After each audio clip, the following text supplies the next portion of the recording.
Bonjour à tous et à toutes, soyez les bienvenus à la prière du matin. C'est avec une grande joie que nous commençons notre journée. Nous supplions la bénédiction de Dieu sur nous, sur nos familles, sur nos proches.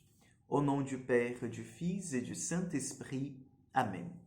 Je vous salue Marie, pleine de grâce, le Seigneur est avec vous. Vous êtes bénie entre toutes les femmes, et Jésus, le fruit de vos entrailles, est béni. Sainte Marie, Mère de Dieu, priez pour nous pauvres pécheurs, maintenant et à l'heure de notre mort. Amen. Notre-Dame de la Salette, priez pour nous. Chers frères et sœurs, aujourd'hui nous allons prendre l'évangile de Marc, chapitre 8, versets 27 au 33. En ce temps-là, Jésus s'en alla, et ainsi que ses disciples, vers les villages situés aux environs de Césarée de Philippe. Chemin faisant, il interrogeait ses disciples. Au dire de Jean, qui suis-je? Ils lui répondirent, Jean le Baptiste. Pour d'autres, Élie. Pour d'autres, un des prophètes. Il les interrogeait. Et vous, que dites-vous? Pour vous, qui suis-je? Pierre, prenant la parole, lui dit, tu es le Christ. Alors il leur défendit vivement de parler de lui à personne. Il commença à leur enseigner qu'il fallait que le Fils de l'homme souffre beaucoup, qu'il soit rejeté par les anciens, les grands prêtres et les scribes, et qu'il soit tué et que 3 jours après il ressuscite. Jésus disait cette parole ouvertement.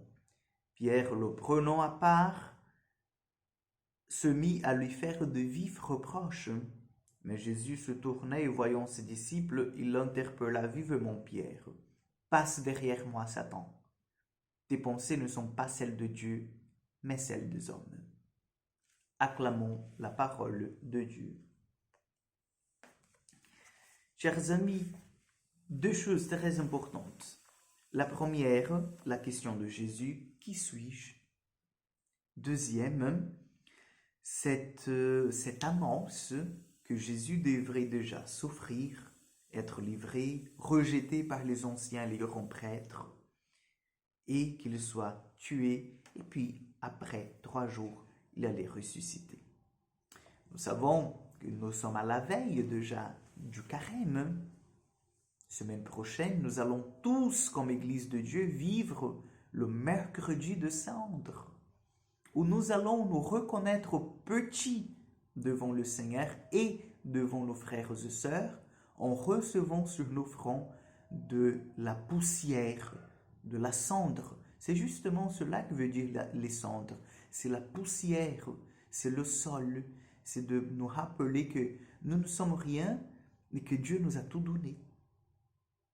Et c'est dans ce sens, chers frères et sœurs, que l'évangile d'aujourd'hui nous prépare déjà en disant « Attention, bientôt nous allons vivre une période très forte. Il ne faut pas que vous arriviez le mercredi de cendre pour penser comment vous allez vivre de façon spirituelle votre carême. Il faut déjà commencer à y réfléchir. Comment vous allez vivre, comment nous allons vivre en fait cette période où le Seigneur nous appelle à la conversion du cœur. Et peut-être nous avons déjà un indice dans la première partie de cet évangile, c'est la question que Jésus pose aux disciples. Qui suis-je au dire de Jean? Alors, la première question de Jésus, nous pouvons nous en passer. Pour nous, aujourd'hui, elle n'est pas très importante. D'accord? Pour nous, dans ce carême, elle sera plutôt la deuxième question. Et pour vous, qui suis-je? Peut-être nous avons déjà là un beau programme de carême, de découvrir pour moi qui est Jésus. Mais de vraiment, chers frères et sœurs, trouver une réponse du fond du cœur. Parce que nous risquons vite de dire, ah oui, il est mon Dieu, il est mon Seigneur, il est mon roi, il est tout pour moi. De réponses toutes faites, mais sans aucune racine, vous voyez. Sans être ancré dans une vérité que moi je crois.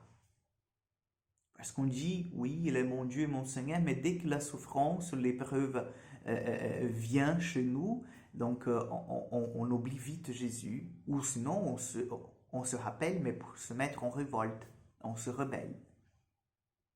Donc, pour moi, qui suis-je? Qui Jésus? Qui est Jésus? Qui est Jésus? Donc, demandons au Seigneur, au cours de cette journée, qu'il nous aide déjà à nous préparer, parce que dans une semaine, nous allons vivre ce moment très fort, le moment de centre, et qui marque le début du carême, que le Seigneur nous aide à vivre avec courage cette montée vers le Golgotha. Amen. Le Seigneur soit avec vous, que Dieu Tout-Puissant vous bénisse et vous garde, le Père, le Fils et le Saint-Esprit. Amen. Bonne journée chers amis, que Dieu vous accompagne et à demain pour encore une prière du matin.